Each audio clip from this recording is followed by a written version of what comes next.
এই গল্পটি হলো দিয়া আর শালিনী নামে দুজন মেয়ের, যারা এবছর মাধ্যমিক পরীক্ষা দেবে। একদিকে তো দিয়া অনেক গরিব পরিবারের মেয়ে ছিল, তার বাবা একজন অনেক গরিব কৃষক ছিলেন, আর তার মা তার বাবার আর্থিকভাবে সাহায্য করার জন্য বাঁশ দিয়ে আসবাবপত্র বানাতো। কিন্তু একদিন হঠাৎই দিয়ার মার অনেক শরীর খারাপ হয়, তিনি অনেক অসুস্থ হয়ে পড়েন। ডাক্তার বাবু, কি হয়েছে আমার স্ত্রীর? কোনো বেশি গম্ভীর কিছু নয় তো?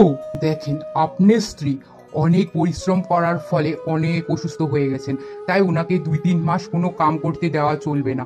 উনাকে পুরোই বেড রেস্ট রাখবেন, কেমন? উনি জলদি ঠিক হয়ে যাবে। কি যে সমস্যায় পড়লাম আমরা, তোর সামনেই মাধ্যমিক পরীক্ষা, কি করে যে কি করব বুঝেই পাই না। আমিও এখন পুরোই বিছানা, কি করে যে সংসারটাকে দেখবো। তুমি একদম চিন্তা করো না তো, তুমি নিজের শরীরের প্রতি যত্ন নাও, আমি আছি না, আমি পুরো সংসারের দেখাশোনা করব।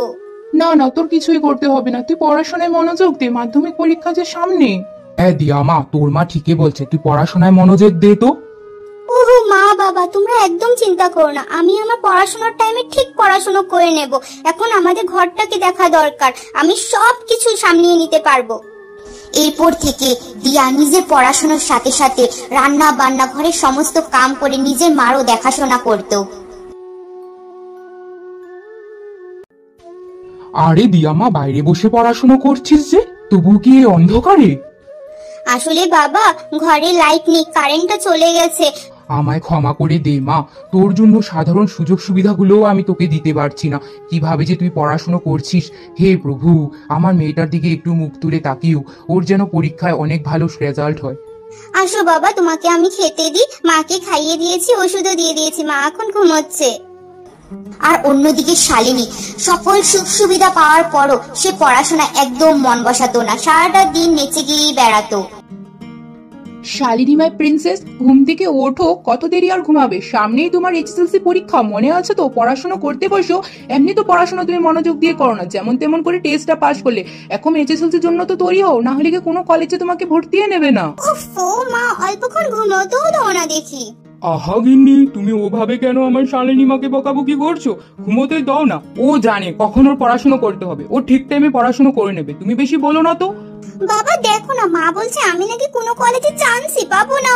আরে আমার প্রিন্সেস, তোর মার কথা বাদ দে তো। তুই কম নম্বর পেলেও আমি তোকে টাকা দিয়ে অনেক বড় কলেজে ভর্তি করে দেবো, শুধু এইচএসএলসিটা তুই পাস তো কর।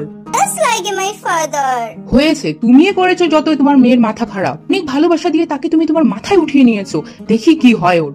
এরপর দিয়া আর শালিনী নিজেদের মতো করে মাধ্যমিক পরীক্ষার জন্য পড়াশোনা শুরু করে। আর দেখতে দেখতে আজ মাধ্যমিকের রেজাল্টও দেয়। দিয়া তো পুরো জেলার মধ্যে প্রথম হয়, আর তার ফলে তাকে স্কলারশিপও দেওয়া হয়। তার মা বাবা অনেক খুশি ছিল, তাই দিয়া শহরেরই একটি সরকারি কলেজে চান্সও পেয়ে যায়। কিন্তু অন্যদিকে শালিনী, সে মাধ্যমিক পরীক্ষা অনেক কম নম্বরে পাশ করে, তাই তার বাবা অনেকগুলো টাকা দিয়ে তাকে একটি বড় কলেজে ভর্তি করিয়ে দেয়। একদিকে তো দিয়া অনেক কষ্ট করে পড়াশোনা করে ডিগ্রিতে অনেক ভালো রেজাল্ট করে, যার ফলে সে অনেক বড় কোম্পানিতে চাকরিও পেয়ে যায়। তাই সে গ্রামে গিয়ে নিজের মা বাবাকে তার সাথে শহরে নিয়ে আসে, আর তারা তিনজন অনেক খুশিতে থাকতে লাগে। কিন্তু অন্যদিকে শালিনী এত বড় কলেজে এত টাকা দিয়ে ভর্তি করার পরও সে পড়াশোনায় মনোযোগ দেয় না, বরং বন্ধু বান্ধবীদের সাথে ফুর্তি করেই বেড়ায়, যার ফলে সে ডিগ্রি তো অনেক কম নম্বরে পাশ করে, তাই সে কোনোখানে চাকরিও পায় না। অবশেষে শালিনীর মা বাবা শালিনীর বিয়ে আরেকজন বড় পরিবারের সাথে বিয়ে দিয়ে। দেখে তো দিয়া হাজারো কষ্ট দুঃখ সহ্য করে নিজের আর নিজের মা বাবার নাম উজ্জ্বল করে, আর অন্যদিকে শালিনী হাজারো সুখ সুবিধা পেয়ে সে নিজের কোনো পরিচয় গড়ে উঠাতে পারলো না।